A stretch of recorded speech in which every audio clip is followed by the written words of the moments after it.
तो मैं आप सभी को मेरे युवा साथी यहाँ माइयर टोल प्लाजा पर लगातार बैठे हैं और जो आज मेरे प्यारे भाई अनशन पर बैठे हैं, मैं सभी को हाथ जोड़ के राम राम करना चाहूँगा। और आज आप सभी को मैं एक संदेश ही देने आया हूँ कि अब समय आ चुका है, क्योंकि जो सरकार ने कल कृषि मंत्री ने हमारे नेताओं के साथ जो गुस्ताखी की है वो हमारी सभी किसान भाइयों के साथ है। क्योंकि आप सभी को पता है कोई भी सरकार वार्तालाप करे, वार्तालाप एक ऐसे सभ्य माहौल में होती है जिसका समाधान निकालने की तरफ सोचा जाता है, लेकिन हमारी मोदी सरकार सिर्फ हमें धमकाना और डराना चाहती है। जैसे 2016 के जो दंगे किए गए थे जाट आरक्षण को लेकर, उसमें भी एक कल बहुत बड़ा खुलासा हुआ। हमारी कमेटी के सामने एक लड़का पकड़ा गया, उसने सभी बातें कबूल की कि आने वाले समय में 26 तारीख को हमारे आंदोलन की रूपरेखा में उनका क्या हस्तक्षेप रहेगा। और उसके बाद वो लड़का पुलिस को दे दिया गया और उसके बाद एक उसकी स्टेटमेंट आती है कि मेरे पे किसानों ने सारी बातें झूठे लफ्ज़ों में निकलवाई है। तो आप लोग सोच सकते हो कि हमने चाहा कि पुलिस दूध का दूध और पानी का पानी करेगी, लेकिन कुछ नहीं, क्योंकि सरकार की पुलिस से सारा सौदा मिला जुला चल रहा है। तो आप सभी भाइयों से एक ही अपील है कि हमारा आंदोलन बड़े सभ्य तरीके से और बड़े शांति से लगातार चला रहा है। तो आने वाले समय में भी हमें जितने भी शरारती तत्व आप लोगों की नज़र में आए, आप लोग अपनी कमेटियों को, अपने नेताओं को आगाह करें। हमें इस आंदोलन को शरारती तत्वों और इस सरकार की जो मंशा है उससे बचाकर बड़े प्यार प्रेम से और एक विश्व में जो मिसाल बनती जा रही है हमारी जन आंदोलन की, उसे कायम रखना है। तो आप सभी से ये अपील है कि 26 तारीख से पहले हो या बाद में जितना भी हमारा आंदोलन लंबा चले, क्योंकि इतना मोदी नहीं मानने का, सरकार वापस नहीं हटेगी तो हम भी वापस हटने वाले नहीं हैं। हम लगातार मेहनत करते जा रहे हैं और लगातार करते रहेंगे। हमारा भाईचारा लगातार जुटता जा रहा है। तो उसी दिशा में एक जिम्मेवारी बनती है जितने भी मेरे युवा साथी खास करके उनकी, हर संदिग्ध व्यक्ति पर नज़र रखें और जितना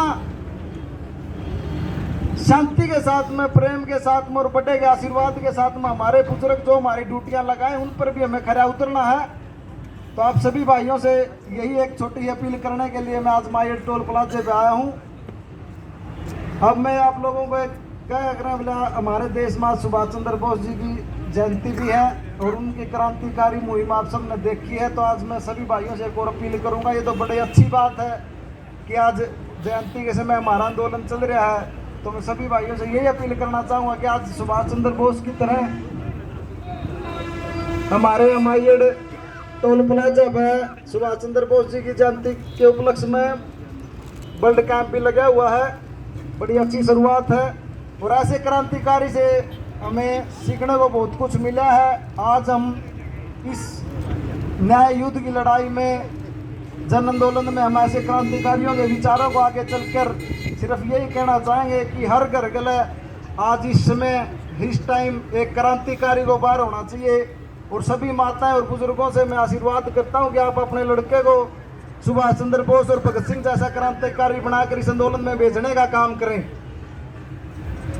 आज बस इतना ही कहना चाहूँगा।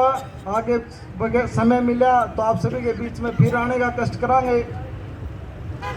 और रही बात इस संबोधन को समाप्त करने से पहले मैं आपसे जय किसान का एक संबोधन, एक नारा दुआना चाहूँगा। जय जवान, जय जवान। सभी को राम राम जी, धन्यवाद। धन्यवाद भाई दलजीत सिंह आ गए। और भैया ने पता नहीं होता ये दलजीत सिंह आ गया भाई, जिस पर झूठे मुकदमे दर्ज करके आखिरी सांस तक इसकी उम्र कैद सुना रखी भाई। और भाई छुट्टी पे आया हुआ है, इसके आखिरी सांस तक सजा सुना रखी सरकार ने झूठे मुकदमे दर्ज करके। और जो खुलासा हुआ कल जाट आरक्षण में वो भाई पकड़ा गया है, वो उनकी झूठे खुद वास ले लेके फायर करने की, जो किसान नेताओं को भी मारने की साजिश रची गई थी। कल वो आपने टीवी पर देखा भी होगा भाई, हमारे 4 किसान नेताओं की सुपारी लेके उनको जान से मारने की जो बात रात को उसने कबूली भी है। और अब वो सरकार के पास जाते ही, पुलिस के पास जाते ही मुकर गया। बोला भाई ये तो साजिश किसान नेताओं ने रची थी। ये झूठे मुकदमे भाई दलजीत पे थे, वही साजिश का ये भाई दलजीत शिकार है। एक तो भाई मैं छुट्टी बात इस बार हम तो बताने ही भूल गया आप सब ने। राम राम जी। अगर कोई पुलिस किसी आरोपी को पकड़ के ले जाए तो एसपी के सामने प्रेस कॉन्फ्रेंस नहीं आ कर दी। मैंने जाट आंदोलन में 52 गांव में पंचायत ने मेरा सिलेंडर करवाया था। आड़े जितने लोकल है सब ने पता है। पूरी मीडिया मेरा आगे पाछा अंडे अगर दी बस स्टेटमेंट दे, हमारी स्टेटमेंट पुलिस के हवलदार ने भी नहीं लेने दी। तो एसपी के सामने एक आरोपी बना के भेजा था हमने। वो हमारा आरोपी है, हमारा किसान आंदोलन में वैगन डालने के लिए आया है। उसकी जांच करने की बजाय उसकी वीडियो बना के पूरे न्यूज चैनल वजह से गोदी मीडिया वाले हैं या मोदी मीडिया वाले हैं वे दिखाने लायक रहे। क्यों भाई? इसका मतलब यू षड्यंत्र है, बड़ा षड्यंत्र है। इस षड्यंत्र को पछाड़ते हुए, इसको पीछे धकेलते हुए हमें आगे जाना है। बस यह छुट्टी विनती है जी। 2016 में जो उपद्रव ये करवाने में कामयाब हो गए थे, आज वह चीज हमारा सबका सहमी है। आज वो उपद्रव नहीं होना चाहिए किसी भी हाल में। आज मेरे जिसे 923 बच्चे हैं जो जेल काटने लाग रहे हैं। मेरे समेत 3 बच्चे तो इसे ही हरियाणा में जो पिछले 2016 के जाट आंदोलन में अंतिम सांस की सजा काटने लाग रहे हैं, यानी नेचुरल डेथ। जब तक जीवांगे जेल में रवांगे। फिलहाल हम कोरोना काल की पैरोल पर चल रहे हैं और जितना हो सके हमने तो जिंदगी भाई समाज को दे रखी है। जितना भी होगा उतना हम अपने समाज के लिए करांगे। रही बात दिल्ली आंदोलन में, तो हम जगह जगह जाके अपना प्रचार जारी कर रहे हैं। शुरू से लेकर आज तक हमने एक सामाजिक जनहित कल्याण समिति बनाई थी। उसके बैनर तले एम्बुलेंस, डॉक्टर, दवाइयाँ सारी हम दिल्ली और कैंप भी हमने जो परला बॉर्डर है गुड़गांव वाला उस पर लगा रखे हैं। तो आप सभी का सहयोग और प्यार ऐसे ही बने रहे। बस यो आशीर्वाद जरूर दियो जी। धन्यवाद। राम राम।